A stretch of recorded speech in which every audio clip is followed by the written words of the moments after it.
welcome to Montreal Rocks. We're very pleased to have with us a band from Montreal called Victories. Welcome, guys. I'll let you guys introduce yourselves, and then maybe start with Marc. Yeah, my name is Marc-André, and I'm a lead singer of Victories.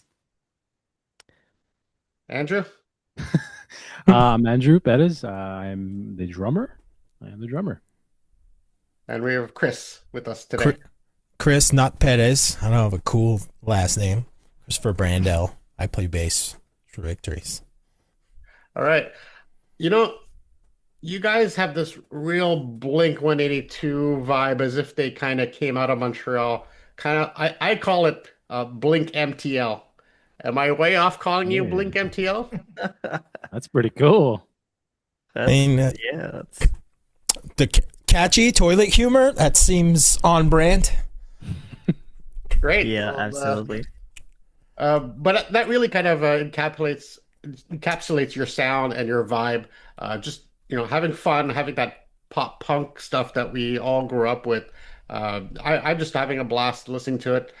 Some of the songs like VCR is like amazing, things like that. So I'm enjoying the sound, and that's why I want to talk to you about uh, with you guys. But I want to always go back to the origin story. I like to know where this all started, where the inception of this band came from.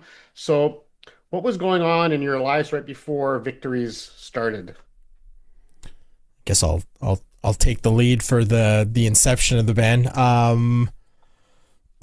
long time ago, me and Stefan, the one of our guitar players, we were in another band together. We were writing a bunch of materials, just me and him.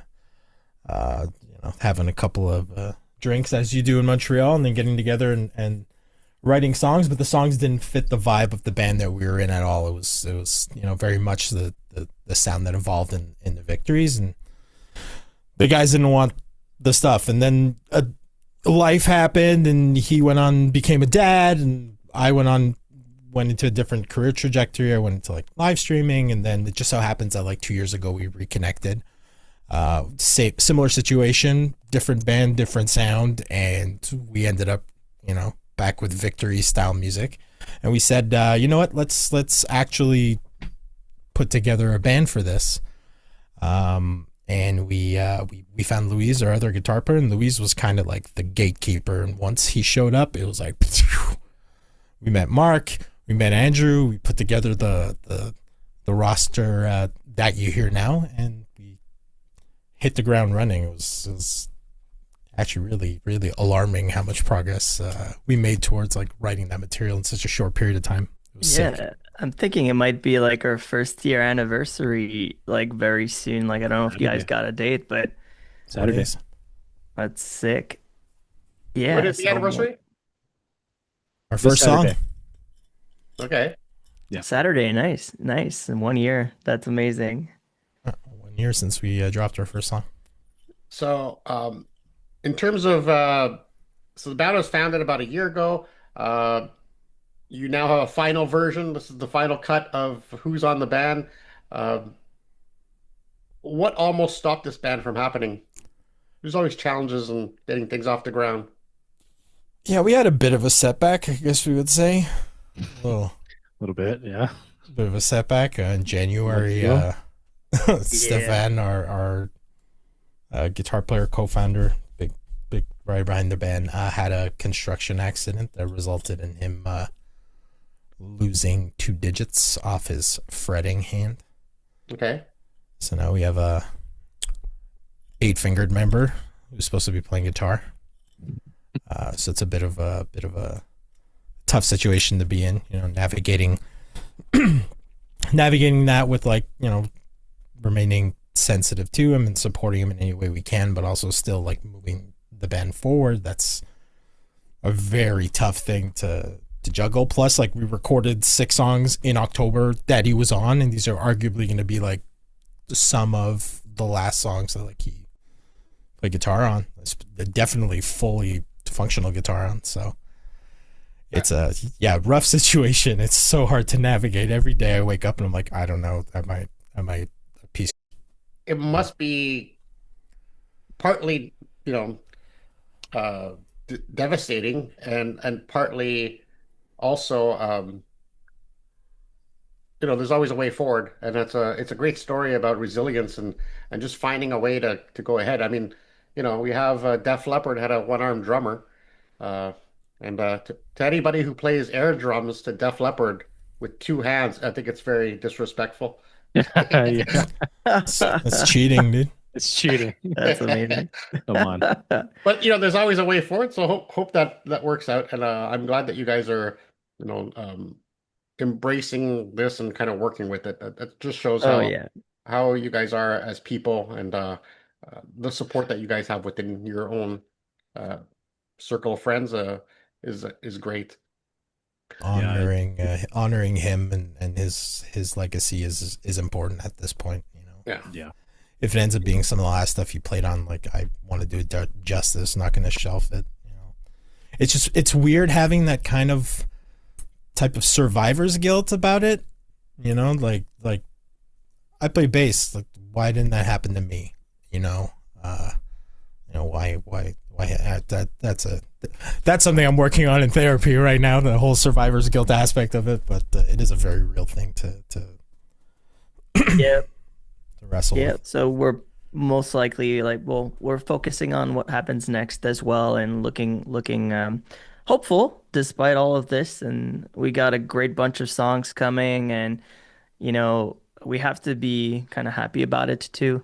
Um, our last song is doing amazing. We recently hit almost 10,000 monthly listeners on Spotify, which is a huge win, and we've got like four more songs coming out. So it's gonna be great. We're looking forward, hopeful. Steph has always got his place in the band. He could take the time he needs, and yeah. So I think we're doing much better now than last December, which was a hard hit for all of us.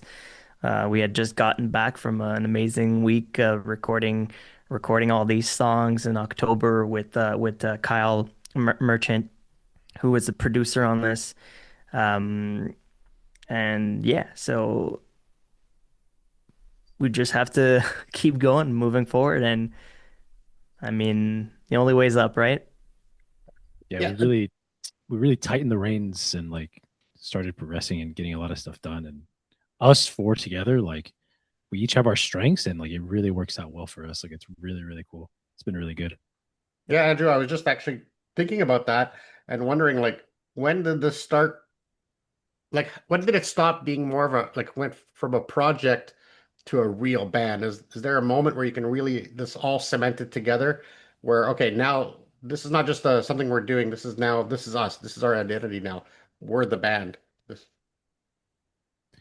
I mean, for me at least, like for me, day one, like I'm unlike these other guys, I'm new to this whole world. Like I've always wanted to be a band and play music, and I'm also new to Canada. I've only been here in April will be 3 years. I'm from Texas, and Luis, our other guitar player, reached out to me via Band Mix online, and these guys have totally taken me under their wing and are showing me all the ropes and are bringing me to these crazy places. And I've been serious since day one. It's kind of all I wanted to do with my life. So like, and to be with these specific group of dudes, it's like I couldn't have asked for a better team, a better group. So it's been all serious from day one, at least for me.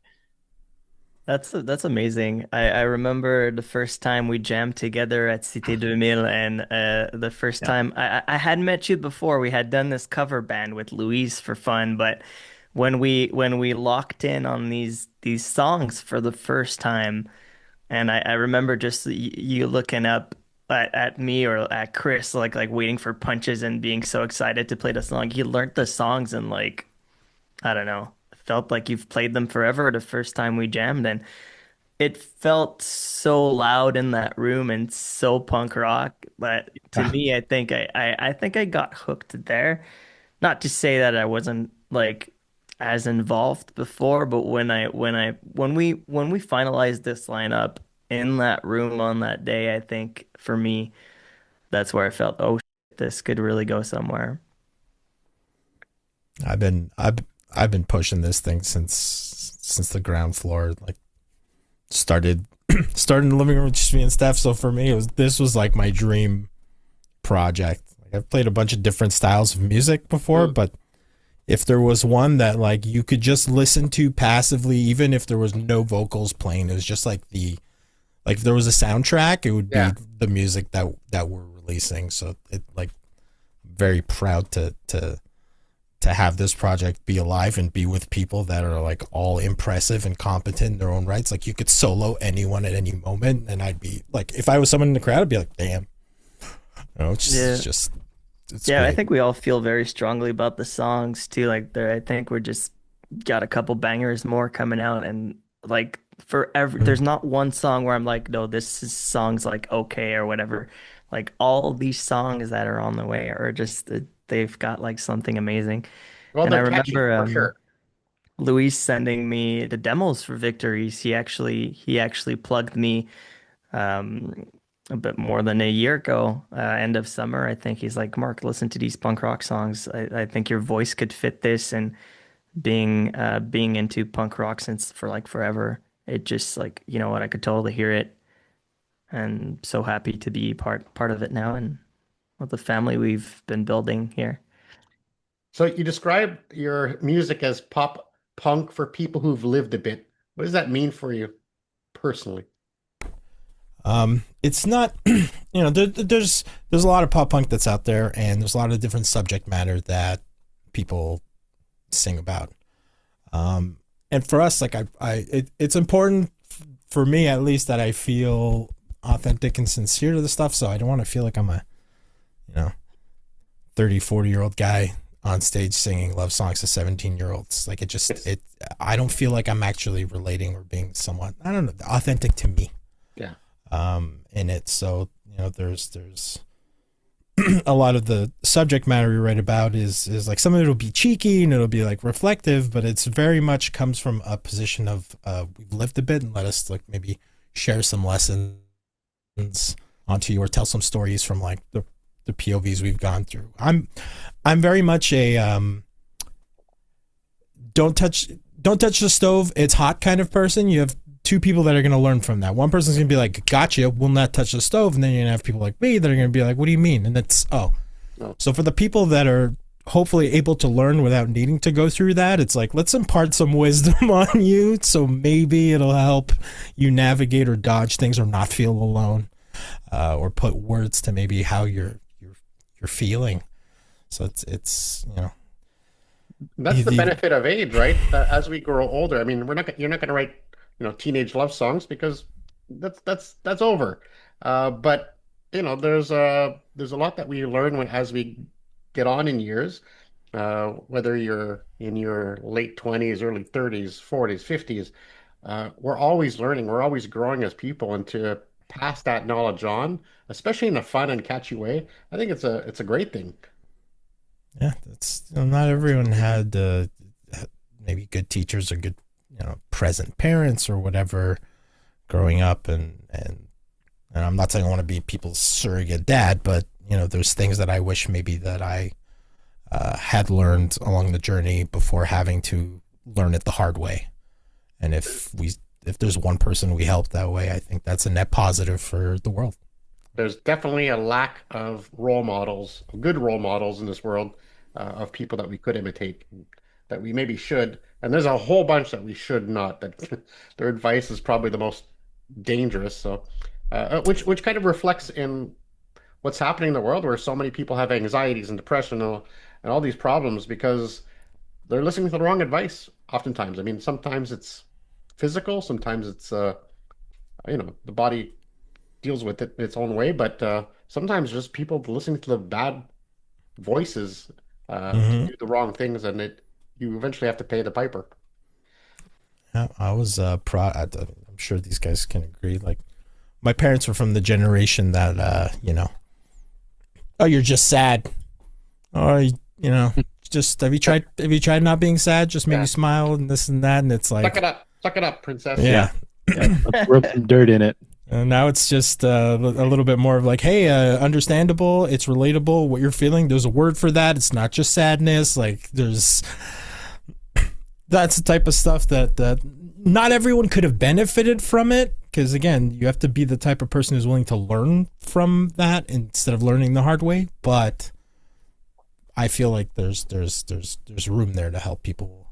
So there's a message in the songs, and you guys on are some songs. Yeah, some of them are pure silly. Let's just laugh and have fun. But like there is subject matter. Let's talk about the live show, because haven't seen you personally live, but I've heard great things, and it's your videos are already have your personality in it, so I could just imagine what it's going to be like. What do you want someone to feel when they're leaving a Victories show? Guys. I mean, we want to provide everybody with an experience. I think we've hopefully already have. I mean, like the pop punk party we had at Foof's, Chris had brought like, I don't know, 20 12 Costco pizzas. 12 full-sized pizzas. Yeah, we gave away so much pizza. Oh my God. I mean, yeah, we want people to participate, feel like they're part of the show. We want to meet everyone. We want to talk to everyone, and we even have this concept of our Victories banner where we ask the crowd to come see us and sign it.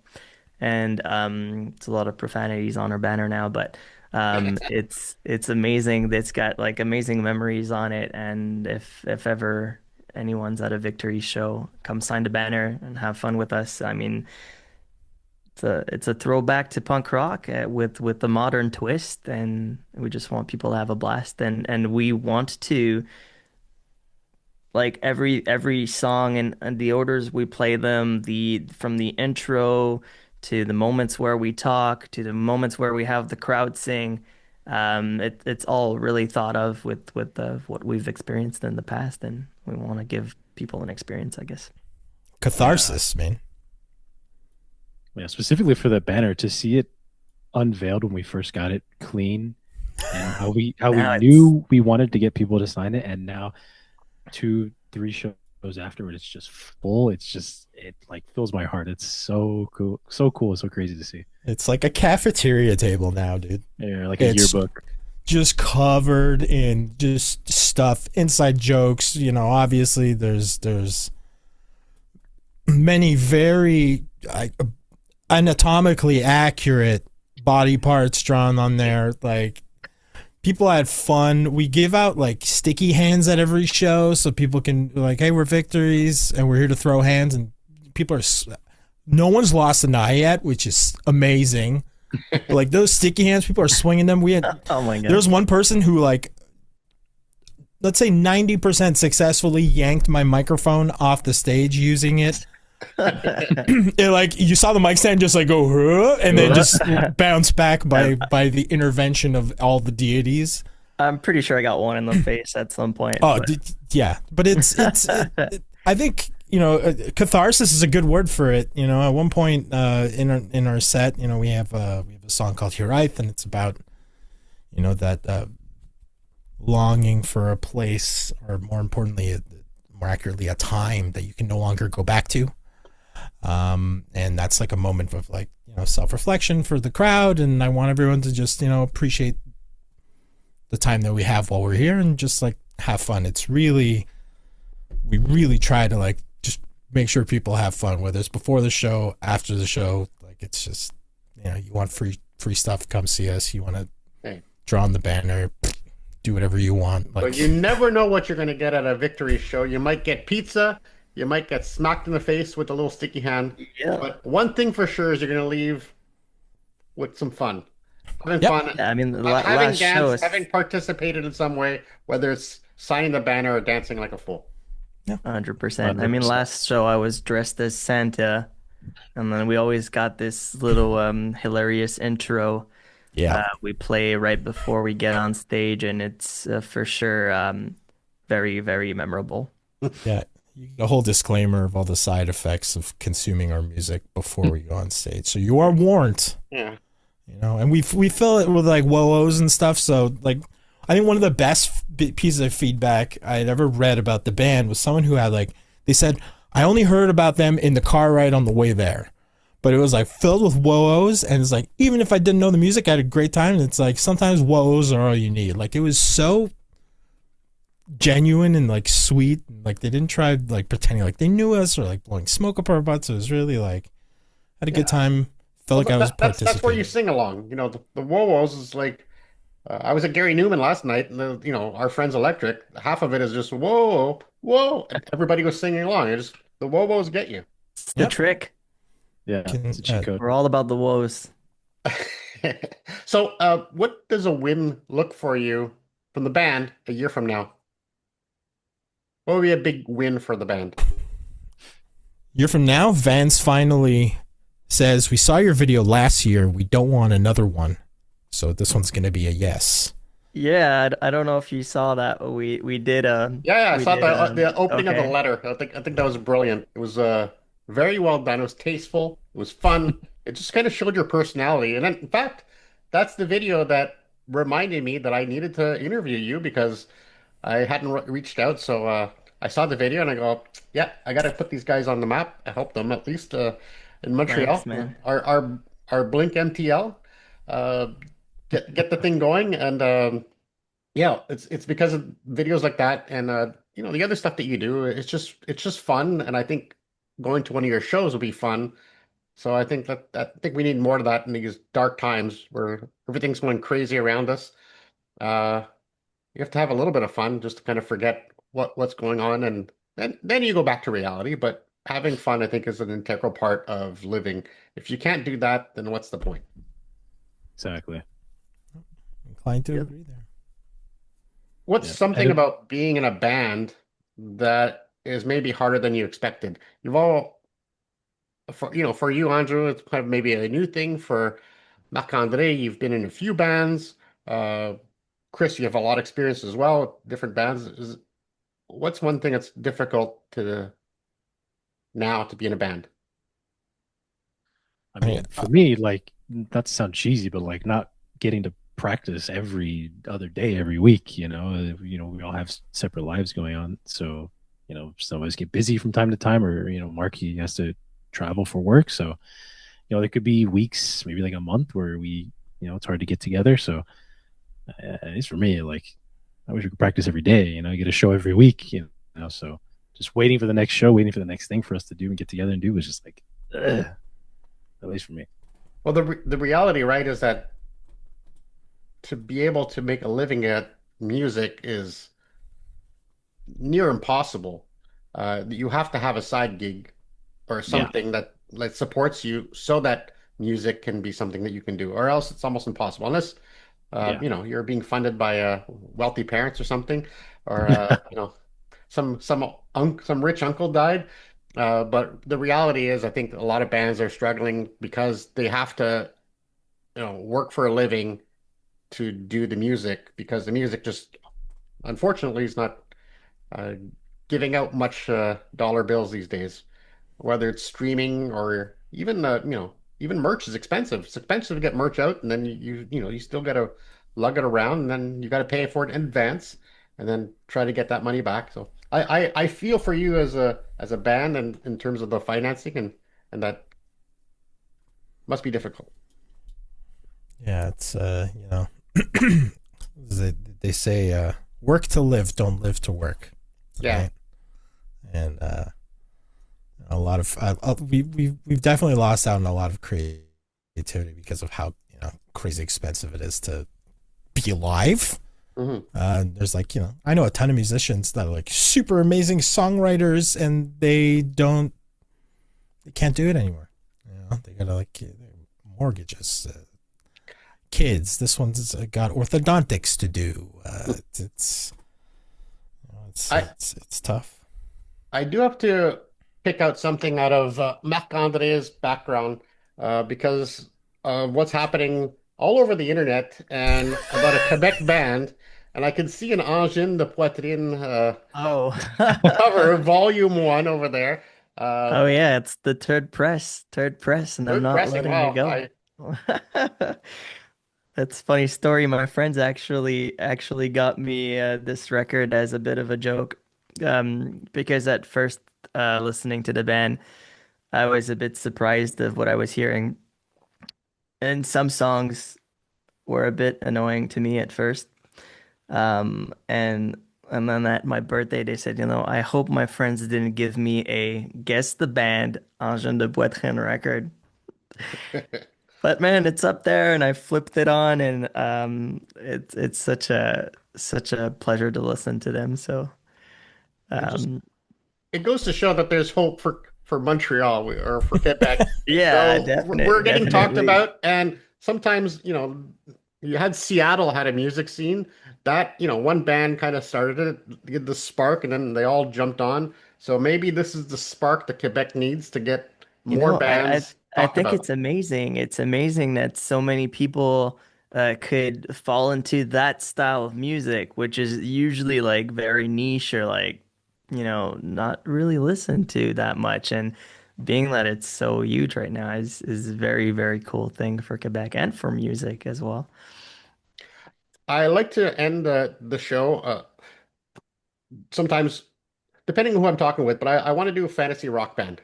We might have done this before, Marc-André, but uh, a lot of people play fantasy football. I play fantasy F1, um, but I'm more into music than I am with the sports. So let's create a fantasy rock band. And since you all have your own uh, role in the band, apart from our guitars, we got to pick a lead singer, guitarist, bassist, drummer, and if you want other musicians, we can add that too, like a keyboardist or whatever. Who would you pick? And it can't be, yourselves. We're gonna create the Mm, ultimate fantasy rock band for you guys. Okay, so if I had to pick a singer, I would go with Josh Homme from Queens of the Stone Age. And Caius earlier, although he wasn't singing And there, I don't think. Josh Homme. 100%. And he mm. kind of plays guitar quite well, so might come in handy. Yeah, he's pretty all right on that guitar there. So Andrew, who would you have on drums? I think a good pick would be Mario Du I can't say his last. Poitier? Yes, Gojira. Oh, Man, Gojira? Okay. I've been watching him recently a lot. Man, he takes that shirt off and he just there's no stopping him. There's He no still play stopping him. in gloves. Yeah, Yeah. he does. Yeah, yeah. That tape for his wire of his in ears must be the strongest ever. It's taped on his back all the way down. Yeah, So what yeah. kind of music does he play? Oh, Gojira? Gojira. You know Gojira? I've It's like heard a the name. heavy, The guys who played the Olympics yeah. Yeah. at the cat on the castle. It's metal, but it's and Yeah. every year he does like a solo video, Okay. Yeah. drum solo, an annual Mario Duplantier drum solo video, and I just watch it going. I don't even play drums, and I need to practice my bass. Yeah. So that would be my pick. All right, now That's we need a bass on this. I mean, do we have a style of music we're going for? Because like I could be cheap and be like, Geddy Lee, but I can also be like Mimi. I want to pay respects to one of our fallen soldiers and say Sam Rivers of Limp Bizkit. He was a sick bass player, and rest in peace. But yeah, he was sick. He was sick, very versatile. So I would pick him because I could trust him to do, a decent amount. It's like there's some people that are like very good, but they'll be like one tricks. Yeah, I think I'll like go your Sam point. Rivers. Yeah. And do we want a second guitarist, or we're sticking with Josh Homme doing double duty? Is it home or Mm. homie? I don't know. Seems like a homie. Yeah, probably Josh Homme? probably homie, yeah. I get homie vibes from him. Yeah. Yeah.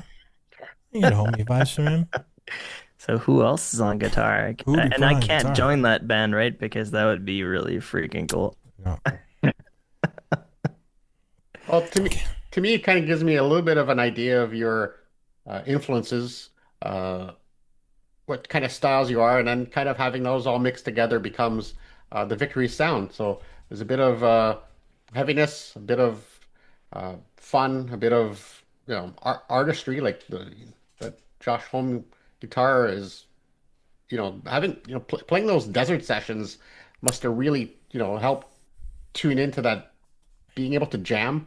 So that to me is a skill. Uh, you know, the jazz musicians do it, but when a rock band can jam and just kind of go, like you said, give anybody of you a solo and you can just go for it, that's also a sign of maturity and skill. So, yeah, Hmm, definitely an 100%. interesting band to check out. Those Desert Sessions records went hard. Like, And like some of them became Queen songs. So, I'm grateful that like Songs for the Deaf came out because it let me discover the Desert Sessions, and then like reading up on like that they actually were like full-fledged Desert Sessions yeah. is like our AC was broken. Like I was like, okay, so that's like it's like some rock and or roll like out there. Well, That was one of my dope. one of my concerts that I always etched in my memory is seeing Queens of the Stone Age at Foof's for their first show. So it Oh was, my God, that must and have been Whoa. so amazing. because I was more in, I knew Caius, so which is the previous band, and when they broke up, and just it's like, oh, these are some of the people from Caius playing a small show. Let's do it. And who knew that it was going to be, so much bigger than that. So that was kind of cool. One of those cool moments. Maybe that'll be a cool moment for you. Maybe the next person that goes to a Victories show, it's like, hey, I saw them at Foof's or at Escogriffe or one of these places back when they were small. But now I they're signed their playing. banner. Now they're playing the Vans Warped Tour, and they've been touring with some of the biggest bands and punk pop around. So who knows? They Maybe that's just the beginning. they finally let them play the Warped Tour and didn't ban them from the parking lot. That's our goal for next year. Yeah, our But goal we- is we- minimum rent a U-Haul and play in the parking lot at the Warped Tour if they say no.